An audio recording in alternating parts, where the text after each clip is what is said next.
নমস্কার বন্ধুরা, আমি রিয়া। আমার নতুন একটা রান্নার ভিডিওতে আপনাদের সবাইকে স্বাগত। আজ আমি আপনাদের বানিয়ে দেখাবো দোকানের মতন স্যান্ডউইচ বাড়িতে কিভাবে বানাবেন। তো চলুন রেসিপিটা শুরু করা যাক।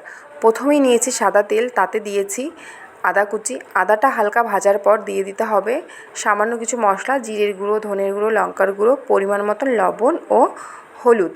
এরপর দিয়েছি টমেটো কুচি আর লঙ্কা কুচি। মশলাটা ভালোভাবে কষে আসলে দিতে হবে আগে থেকে সেদ্ধ করে রাখা আলুটা মশলার সাথে ভালোভাবে মিশিয়ে দিতে হবে বাদাম আর ধনেপাতা। আর নামানোর আগে দিতে হবে গরম মশলা। দেখো রেডি আমাদের পুরটা।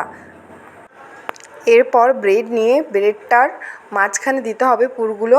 তারপর একটা ছুরির সাহায্যে ব্রেডটা কেটে আগে থেকে গুলে রাখা বেসনের ব্যাটারে ডুবিয়ে বিস্কুটের গুঁড়োতে কোট করে নিলেই কিন্তু রেডি হয়ে যাবে আমাদের স্যান্ডউইচ।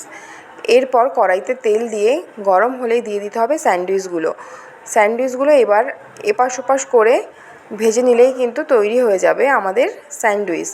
দেখো কত সুন্দর হয়েছে ভাজাগুলো। তো এরপর তুলে আমি একটু স্যালাড আর সস দিয়ে গার্নিশিং করে নিয়েছি।